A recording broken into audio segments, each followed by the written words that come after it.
Hi, my name is Kimberly Sutton, and I am applying for the role of Oteam Mentor.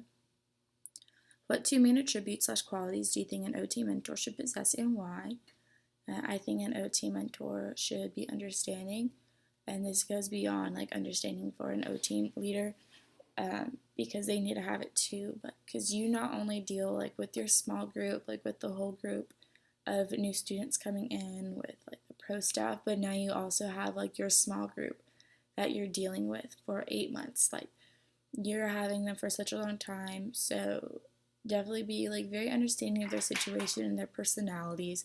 Because if you like expect everyone to be all like gung ho and excited all the time, but then you have someone who's really shy,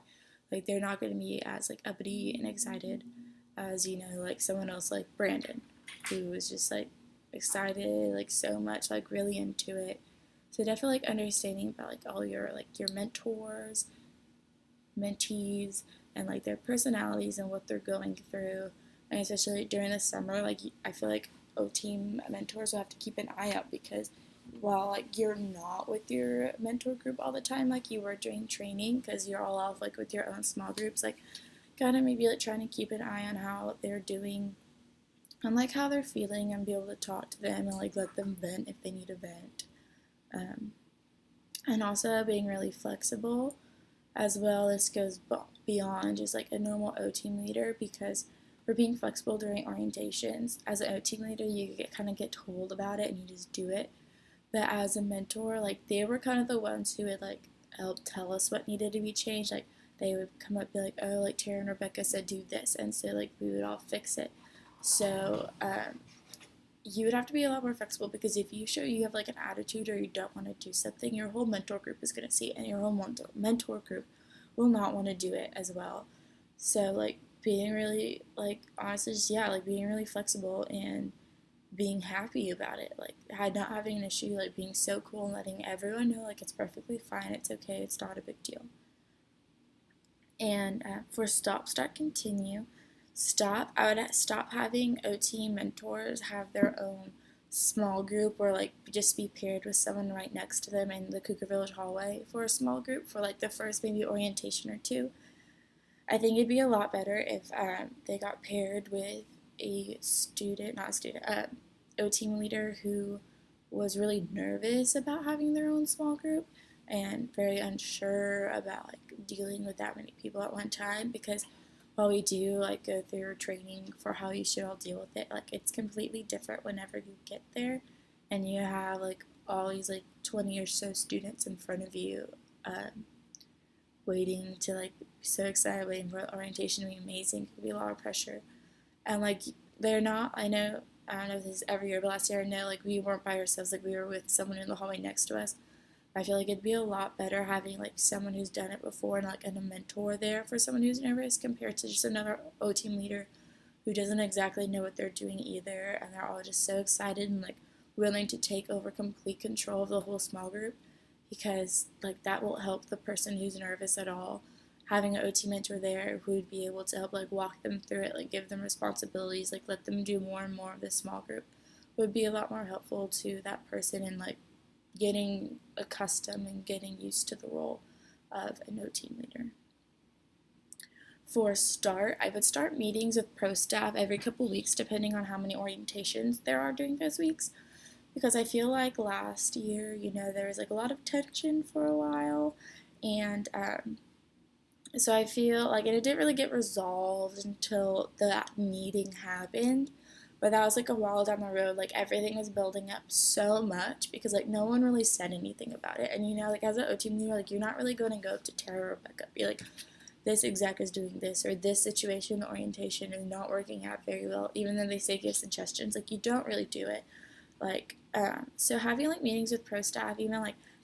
so the mentor can like talk to their group and be like, is there anything like you're feeling, is there anything you want me to say, and then they can go to the pro staff and like let them know what their small group said, or let them know what they've been seeing,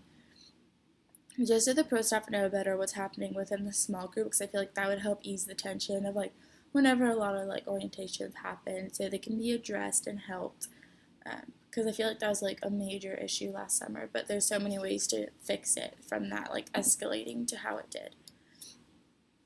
For continue, I would continue shout outs to the people in your mentor group during like before every orientation,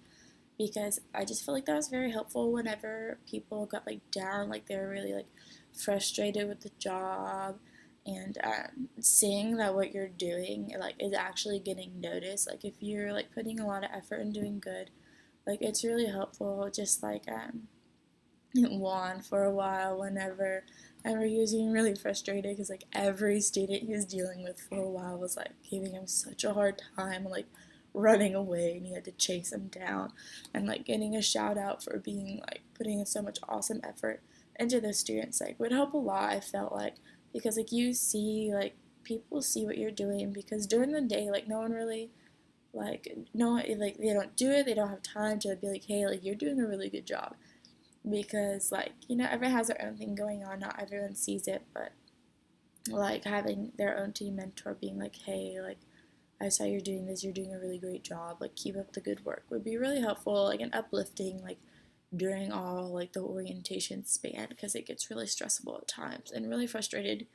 when you feel like you're doing so well but no one sees it. And number 3, what do you expect to get from being an Oteam mentor? I would definitely expect to get like a lot more leadership and skills with working in a group, because compared to like just a normal Oteam leader, I feel like it's completely different, because as an Oteam leader you have your small group of students that you have for a day and a half and they're gone. And then you have like your Oteam, like your I guess your orientation team, and like but you don't really have like a higher role for anybody. Like you're not you're a peer for them, like you're not in charge of them, like you kind of just like work with them. But as a mentor you're kind of like in charge of your own group, but you have this group for 8 months, like you have to be working with them and like dealing with them for these 8 months. So having like definitely like working in a group and leadership, because you have to like make sure everything's like try to keep everything good within those 8 months, like everyone getting along, everyone working well, like dealing with each one of those individuals personally, like issues they have, things they have. So I feel like it's a lot more like you do a lot more with groups than as a normal team leader, because you have this group that you're with for such a long time. And also at the same time with that, like a lot of patience and time management, because you might have someone in your group who's like in a really bad mood someday, who are not really working hard, and which also goes back to understanding, like you need to understand what they're going through, and then have the patience to like help them get through it and like talk them through it, and like maybe even the patience just to like go up and ask them like what's wrong, like what's going on. And then time management, because you have all these people in your mentor group that might be needing help, like might be wanting to talk to you,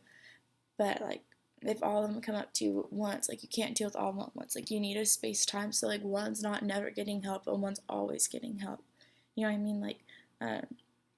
because you have like all these people in your small group, so like having time for yourself, and like when summer comes, like your small group plus like if they need help, like helping them with their stuff, like you would work a lot better than like trying to find ways to like help all of them. But that is the end of my video. Thank you so much for watching.